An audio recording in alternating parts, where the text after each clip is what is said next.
Hello everybody, and welcome to the English podcast for listening and speaking. I'm Ethan. And I'm Chloe. It's so great to be back with all of you, ready to dive into another fascinating topic that will help you boost your English vocabulary and fluency. Absolutely, Chloe. Today, we're stepping into a very relatable and important part of daily life. We're going to talk all about healthy eating, discovering the world of organic food, and understanding what it truly means to live a healthy lifestyle. That's right. And we're going to do this in a really practical way. Imagine yourself in a common situation, a grocery store. We'll explore this topic through a casual conversation between two people shopping for food. So, get ready to listen in as we explore the aisles of a supermarket. One of our characters might be tempted by some not-so-healthy snacks, while the other will be making some very health-conscious choices. It's a scenario many of us can relate to, isn't it? Definitely. This episode is packed with useful English words and expressions that you can use when discussing food, health, and daily habits. Whether you're a beginner or an intermediate learner, you'll find plenty to learn and practice. So, let's get started. Grab a healthy snack, or maybe just a glass of water, and join us as we begin our journey into healthy eating. All right, Chloe, to really set the stage for our vocabulary and fluency building today, let's imagine a common scenario. Picture this. A couple, let's call them Mark and Sarah, are at the grocery store together. Oh, I can just see it. One of them has the shopping list, and the other is probably just looking for snacks. So, what's happening with Mark and Sarah? Well, Mark has recently decided to embrace a new, healthy lifestyle. He's really committed to it. So, as they walk through the aisles, he's looking for all the right things, like fresh produce and healthier alternatives. And I have a feeling Sarah might not be quite as enthusiastic about this new healthy kick, am I right? You're absolutely spot on. Sarah, bless her heart, is struggling a little bit. She sees all the delicious, albeit unhealthy, options and finds it hard to resist. We're talking about things like chips, cookies, and especially, donuts. Donuts are a tough one to say no to. So, in this imaginary conversation, Mark is probably pointing out things like organic vegetables and talking about why they should choose certain items. Exactly. He's encouraging Sarah to make healthier choices, perhaps explaining why they should pick whole wheat bread instead of white bread, or skimmed milk instead of full-fat milk. He's trying to get her on board with the whole, eating right, idea.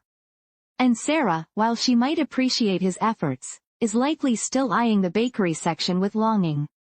She might even try to sneak a box of fast-tempting donuts into the cart when Mark isn't looking. It's a classic battle between good intentions and delicious temptations.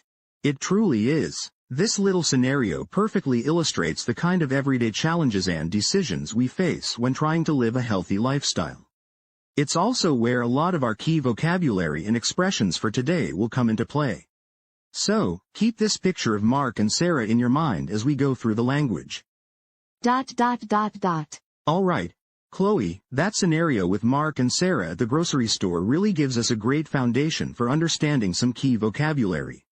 Now, let's dive into some of the words Mark might have been using, or that you'll definitely hear when people talk about healthy eating and choosing food. Perfect. This is where we break down the language and make it super clear for everyone listening. Let's start with something Mark probably picked up, or at least thought about. Whole wheat bread. Excellent choice. Whole wheat bread. When you hear this, we're talking about a type of bread that's made from flour that uses the entire wheat grain, including the bran, germ, and endosperm. This is different from white bread, which typically uses only the endosperm. Think about the color. Whole wheat bread is usually brown or darker in color, whereas white bread is, well, white. Right. And why is whole wheat bread considered a healthier option, Ethan? What's the big difference? The key difference lies in the nutrients. Because whole wheat bread contains all parts of the wheat grain, it's much richer in fiber. Fiber is incredibly important for your digestive system and helps you feel full longer, which can be great if you're trying to manage your weight. It also tends to have more vitamins and minerals compared to white bread. White bread often has added sugars and has been processed more, removing a lot of those natural benefits. So, if Mark is trying to eat right, choosing whole wheat bread for his sandwiches or toast is a really smart move. So, instead of saying, I want some bread, if you're aiming for a healthy choice, you would specifically ask for whole wheat bread. For example, could I please have a sandwich on whole wheat bread? Or, I prefer whole wheat bread for my toast in the morning. It clearly signals that you're making a healthier choice. It's often denser, too, right? A bit more substantial than light, fluffy white bread. Exactly. It definitely has a different texture and a richer, nuttier flavor compared to white bread. And that brings us to our second vocabulary word, which often comes up alongside bread, especially at breakfast or with cereal, skimmed milk. Ah, skimmed milk. This is a term you'll hear a lot, especially in health-conscious discussions. Essentially, skimmed milk is milk from which almost all the fat has been removed. You might also hear it called fat-free milk, or non-fat milk, in some places, particularly in the United States. It's all the same thing, milk with the fat skimmed off. That's right, Chloe. The main reason people choose skimmed milk is because it's significantly lower in calories and fat compared to whole milk, which is full-fat milk, or even semi-skimmed milk, which has some fat removed but not all of it. If you're counting calories or trying to reduce your fat intake, skimmed milk is often recommended. For instance, Mark, trying to be healthy, might say to Sarah, let's get skimmed milk for our cereal. Or, I'll have my coffee with skimmed milk, please.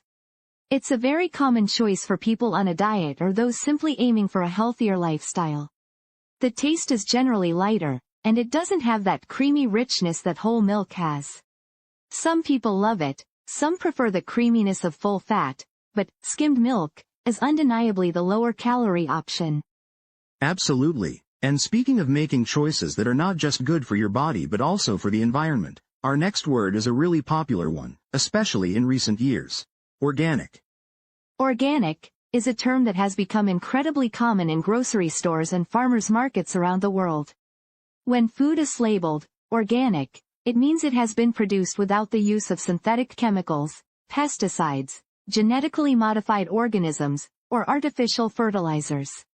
For meat and dairy products, it means the animals were raised without the use of growth hormones or antibiotics, and often have access to the outdoors. So, if Mark says, let's buy organic vegetables, he means he wants vegetables that have been grown naturally, without those artificial substances. The idea behind choosing organic is that it's better for your health because you're avoiding potentially harmful residues from pesticides, and it's also better for the environment because these farming methods are generally more sustainable and less polluting. It's about choosing food that is as close to its natural state as possible. You'll hear people say things like, are these apples organic? Or, I try to buy organic meat whenever I can, even if it's a bit more expensive. The organic label gives consumers confidence that the food has met certain standards for natural production. It's a significant indicator of quality and health consciousness for many shoppers. It really is. And the reason organic has become so important brings us directly to our fourth vocabulary word, which is often seen as the opposite of organic. Chemicals. Chemicals. In the context of food and healthy eating, when we talk about chemicals, we're generally referring to artificial substances that are added to food during processing or used in farming practices. This includes things like synthetic pesticides used to kill insects on crops, artificial fertilizers used to help plants grow, preservatives added to packaged foods to make them last longer, or artificial colors and flavors. Exactly. People who are trying to live a healthy lifestyle often try to avoid foods that contain a lot of chemicals, because they believe these artificial substances can be harmful to their health over time.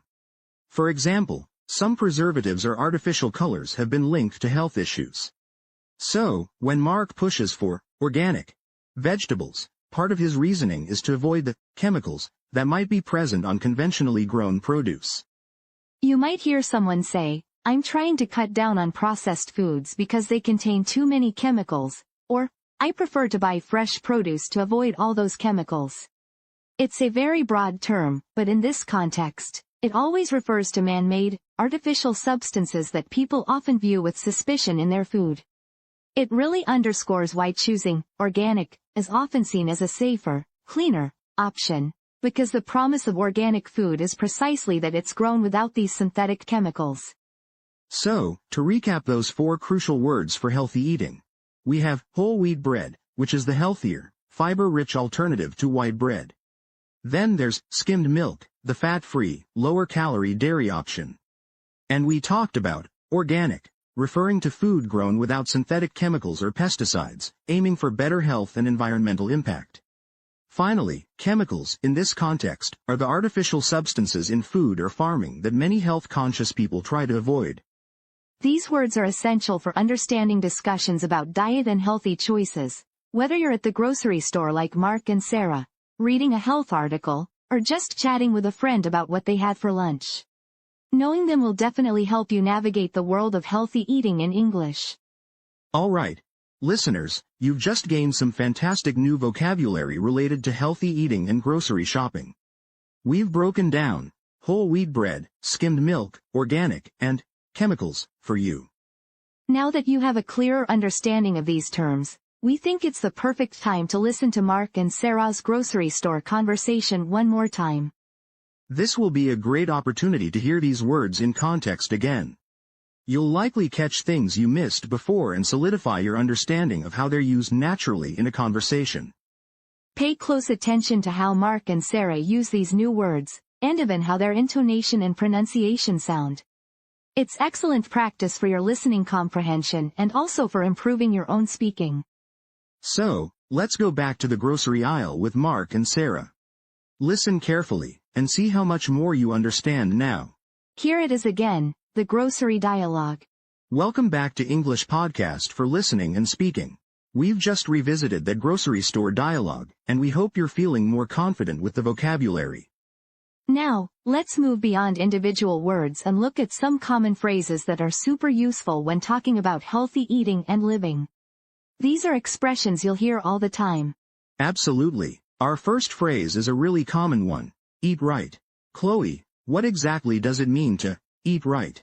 To eat right means to maintain a balanced, healthy diet. It's not just about avoiding bad foods, but also about choosing good, nutritious foods consistently. It implies making conscious, positive food choices for your health. So, it's about a pattern of eating, not just one meal. If someone says, I really need to start eating right, they're talking about a long-term change in their dietary habits. Exactly. Think about our dialogue. Sarah said, you said you were going to eat right now. She's reminding Mark about his commitment to a healthier diet overall.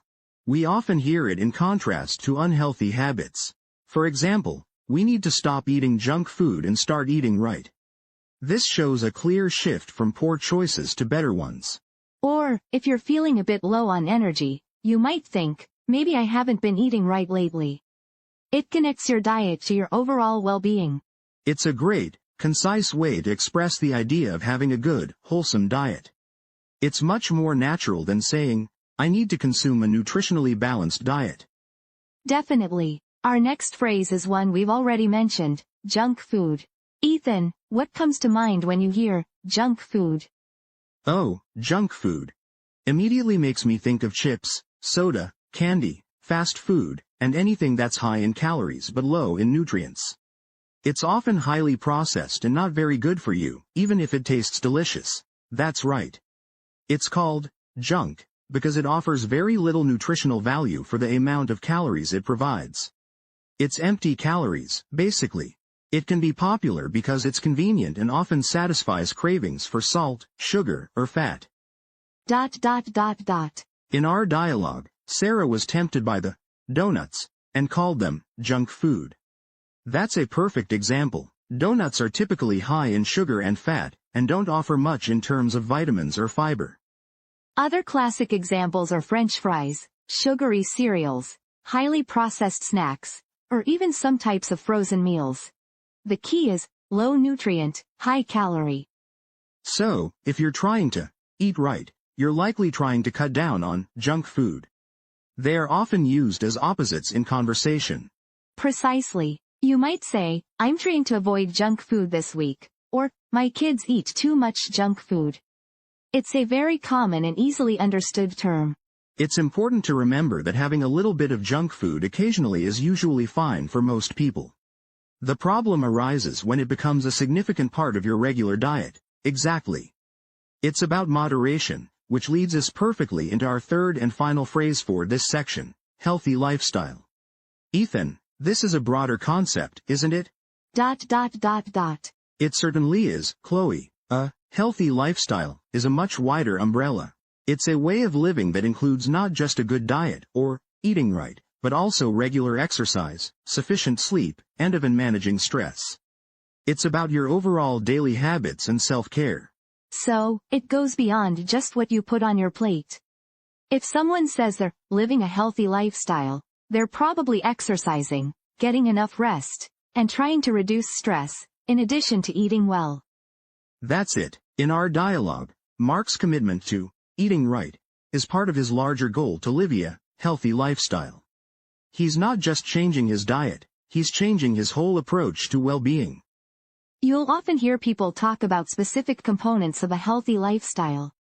For instance, getting 7 to 8 hours of sleep every night is a crucial part of a healthy lifestyle. Or, incorporating daily walks into your routine is a simple step towards a healthier lifestyle. It emphasizes that it's a holistic approach to well-being. It's also about balance. A truly healthy lifestyle isn't about strict deprivation but about making sustainable choices that contribute to your physical and mental health. For example, someone might say, I'm trying to adopt a more healthy lifestyle by exercising 3 times a week and cooking more at home. It combines different positive habits. And it's not a destination, it's a journey. People are always working towards a healthier lifestyle or maintaining one. It's an ongoing process. So, to recap these 3 vital phrases. Eat right means to follow a good, balanced diet. Junk food refers to unhealthy, low-nutrient food. And healthy lifestyle encompasses all aspects of well-being, including diet, exercise, sleep, and stress management. Mastering these phrases will really help you express yourself clearly when discussing health and nutrition in English. And now that we've broken down these key expressions, we hope you feel even more confident talking about healthy choices.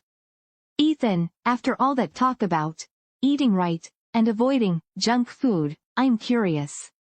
How do you personally approach your eating habits? Are you a strict, eat right kind of person, or do you have your moments of indulgence? That's a great question, Chloe. I try my best to eat right most of the time. For me, that means a lot of whole foods, plenty of fruits and vegetables, lean proteins, and whole grains. I really enjoy cooking, so I often prepare my meals at home, which gives me more control over the ingredients. I try to make sure my plate is colorful and diverse. That sounds ideal. So, you're often opting for that whole wheat bread over white bread, and maybe skimmed milk in your coffee? Exactly. I definitely lean towards whole wheat bread because I feel fuller longer, and I know it has more fiber. And yes, skimmed milk is my go-to.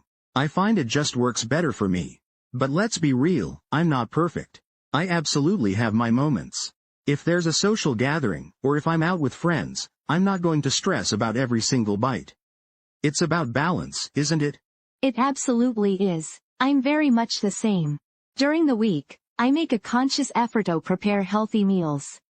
I love salads, and I try to pack them with lots of different vegetables and a good protein source. For snacks, I usually go for fruit or nuts. But come the weekend, or if I'm having a stressful day, a piece of chocolate or a small bowl of ice cream might find its way into my hands. It's about not feeling guilty, but just getting back on track for the next meal. That's key. It's not about being perfectly clean all the time, but about developing sustainable habits. And speaking of conscious choices, let's talk about the organic trend. We defined organic as food grown or raised without synthetic chemicals or pesticides. Chloe, have you noticed how much more popular organic food has become?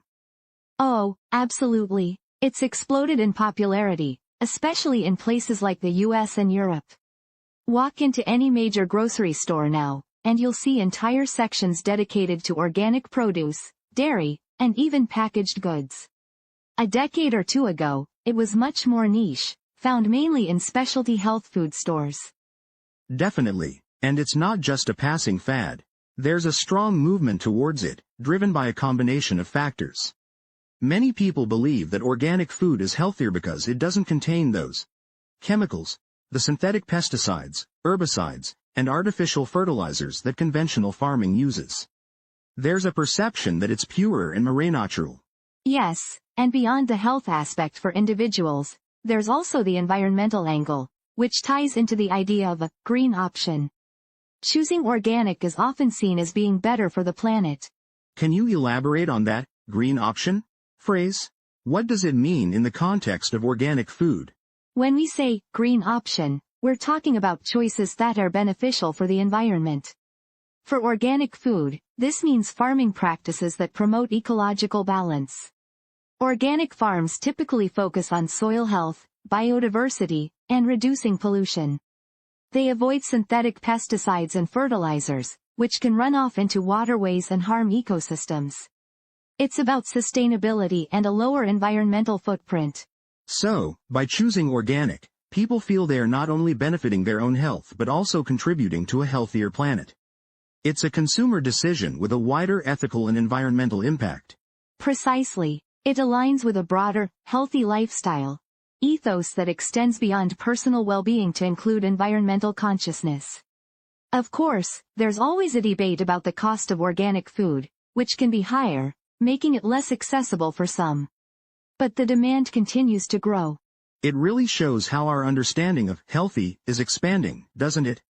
It's no longer just about calories or nutrients, but also about where our food comes from and how it affects the world around us. And that brings us back to our bigger point about a healthy lifestyle being about more than just what we eat. Exactly. A healthy lifestyle encompasses so much more than just eating right. It includes regular physical activity, getting enough sleep, managing stress, and maintaining strong social connections. It's a holistic approach to well-being. For example, someone might be very strict with their diet, but if they're constantly stressed, not sleeping enough, and never exercising, they're not truly living a healthy lifestyle. All these components work together. Absolutely. I know for myself, if I don't get enough sleep, my eating right habits tend to slip. I crave more sugar and caffeine, and my energy levels drop, making it harder to exercise.